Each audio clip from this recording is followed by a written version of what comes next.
નમસ્કાર વિદ્યાર્થી મિત્રો, આપણી એમટીસી આકાર ચેનલમાં આપનું સ્વાગત છે। વિદ્યાર્થી મિત્રો, ધોરણ 5માં લેવામાં આવતી કોમન પ્રવેશ પરીક્ષાનું આજે આપણે સચોટ માર્ગદર્શન મેળવીશું।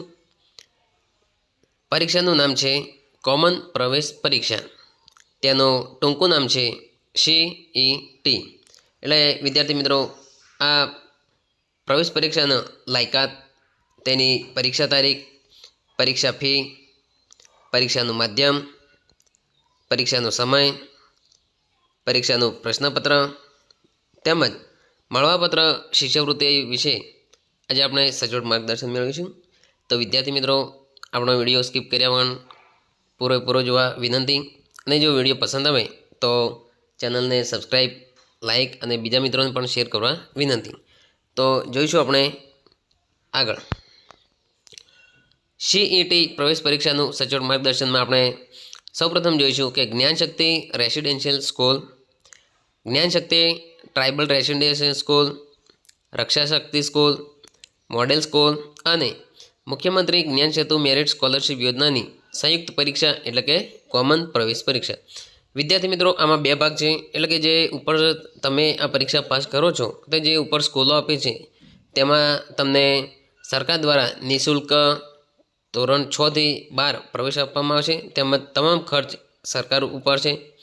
તેમજ જો તમારે સ્કૂલોમાં રહેવું નથી અને તમારી શાળા ગામમાં અથવા તો બીજી શાળામાં અભ્યાસ કરવો છે તો મુખ્યમંત્રી જ્ઞાન સેતુ પરીક્ષા સ્કોલરશિપ યોજના અંતર્ગત તમને સ્કોલરશિપ આપવામાં આવશે। હવે કેટલી સ્કોલરશિપ, કયા ધોરણમાં કેટલી સ્કોલરશિપ આપવામાં આવશે તે આપણે આગળ વિડીયોમાં જોઈશું। સૌપ્રથમ આપણે જોઈશું તેની લાયકાત।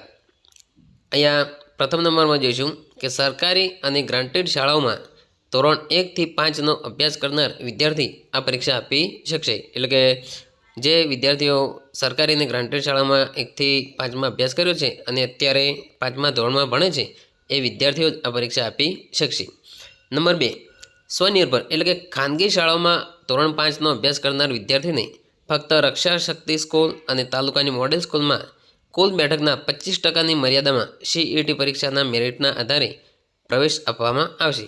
તો જે મિત્રો અત્યારે 5મા ધોરણમાં સ્વનિર્ભર શાળાઓમાં ભણે છે તેમને સ્કોલરશિપ યોજનાનો લાભ મળશે નહીં। તેમને ફક્ત રક્ષાશક્તિ સ્કૂલ અને તાલુકાની મોડેલ સ્કૂલના કુલ 25%ની બેઠકના 25% મર્યાદાની મેરિટના આધારે પ્રવેશ આપવામાં આવશે। અરજી કરવાની વેબસાઇટ જોઈએ તો અરજી કરવાની વેબસાઇટ છે www.sabexam.org। આ વેબસાઇટ પર આપણે ઓનલાઈન અરજી કરવાની રહેશે। જે મિત્રો સરકારી શાળામાં અત્યારે અભ્યાસ કરી રહ્યા છે તેમનું ફોર્મ શાળાના શિક્ષકો દ્વારા જ ભરવામાં આવશે, તેમજ સ્વનિર્ભર શાળામાં અભ્યાસ કરે છે ખાનગી શાળામાં તે જાતે ભરી શકે છે। મિત્રો, અરજી કરવાની તારીખ જોઈએ, તારીખ આવી ગઈ છે। તો તારીખ 7 ફેબ્રુઆરી 2025 થી 19 ફેબ્રુઆરી 2025 સુધી તમે આ પરીક્ષા માટે અરજી કરી શકો છો। અરજી કરવાની ફી વિશે વાત કરીએ તો નિઃશુલ્ક છે। એટલે કે ફોર્મ ભરવાની કોઈ પણ સરકાર દ્વારા કોઈ પણ ફી લેવામાં આવતી નથી। પ્રવેશ પરીક્ષાની તારીખ, હવે મિત્રો ફોર્મ ભરાઈ ગયા પછી પરીક્ષાની આપણે તારીખ જોઈશું તો પરીક્ષાની તારીખ પણ સરકાર દ્વારા જાહેર કરવામાં આવી છે। પરીક્ષાની તારીખ છે 22/3/2025 શનિવાર, એટલે કે માર્ચ મહિનાની 22 તારીખે આ પરીક્ષા લેવામાં આવશે। પરીક્ષાના માધ્યમ વિશે વાત કરીશું તો ગુજરાતી અથવા અંગ્રેજી એમ બંને માધ્યમમાં પરીક્ષા લેવામાં આવશે। તો તમે જે અરજી કરો છો એટલે કે અરજી દરમિયાન તમારે પસંદ કરવાનું રહેશે કે તમે ગુજરાતીમાં પરીક્ષા આપવા માગો છો કે અંગ્રેજી ભાષામાં। પરીક્ષાના માળખા વિશે વાત કરીએ તો 120 ગુણનું પ્રશ્નપત્ર રહેશે, જે તમામ MCQ એટલે કે બહુ વિકલ્પવાળા પ્રશ્નો રહેશે। પરીક્ષાના સમય વિશે વાત કરીએ તો 150 મિનિટ સમય આપવામાં આવશે, 120 પ્રશ્નો હશે અને 150 મિનિટનો સમય મળશે, એટલે કે 2.5 કલાકનો સમય તમને મળશે। વિદ્યાર્થી મિત્રો, પ્રશ્નપત્રના ગુણભાર વિશે વાત કરીશું તો આ પ્રશ્નપત્ર 2 વિભાગમાં લેવામાં આવે છે। એક બૌદ્ધિક યોગ્યતા કસોટી એટલે કે MAT, જેના કુલ 30 પ્રશ્નો રહેશે અને કુલ 30 ગુણ રહેશે।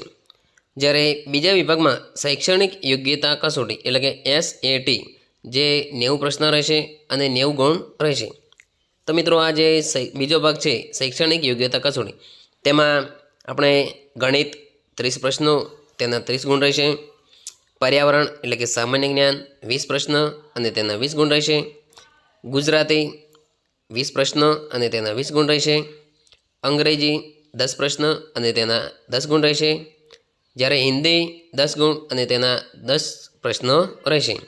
અહીંયા એક વિશેષ નોંધ આપેલી છે કે વિભાગ 2માં એટલે કે જે SAT બીજો વિભાગ છે તે અભ્યાસક્રમ ફક્ત ધોરણ 5નો રહેશે. એટલે અત્યારે જે ધોરણ 5માં સરકારશ્રી દ્વારા જે પુસ્તક બહાર પાડવામાં આવે છે તેમાંથી બીજો વિભાગ પૂછવામાં આવશે. આ બંને વિભાગનું પ્રશ્નપત્ર સરળ રહેશે, એટલે કે એક જ પેપર આપવાનું રહેશે. હવે જોઈશું આપણે મુખ્યમંત્રી જ્ઞાન સેતુ મેરિટ સ્કોલરશીપ રકમનું માળખું. તો આ પરીક્ષા પાસ કર્યા પછી કેટલી સ્કોલરશીપ મળે? તો મિત્રો આપણે સરકારી અથવા અનુદાનિત શાળાઓમાં તેમજ સ્વનિર્ભર એટલે કે ખાનગી શાળામાં અલગ અલગ મળવાપાત્ર સ્કોલરશીપ છે. જો કોઈ વિદ્યાર્થી પરીક્ષા પાસ કરે છે તો ધોરણ 6 થી 8 દરમિયાન સરકારી અથવા અનુદાનિત શાળામાં તે અભ્યાસ કરે છે તો તેમને દર વર્ષે ધોરણ 6માં, ધોરણ 7 તેમજ ધોરણ 8માં દર વર્ષે 5,000 રૂપિયા સ્કોલરશીપ મળવાપાત્ર રહેશે. એટલે કે 3 વર્ષના કુલ 15,000 રૂપિયા. જ્યારે ધોરણ 9 અને 10માં વાર્ષિક 6,000 રૂપિયા એટલે કે 12,000 રૂપિયા સ્કોલરશીપ મળવાપાત્ર રહેશે. જ્યારે તે વિદ્યાર્થીને ધોરણ 11 અને 12માં વાર્ષિક 7,000 લેખે એટલે કે 11 અને 12 બે વર્ષના 14,000 રૂપિયા મળવાપાત્ર રહેશે.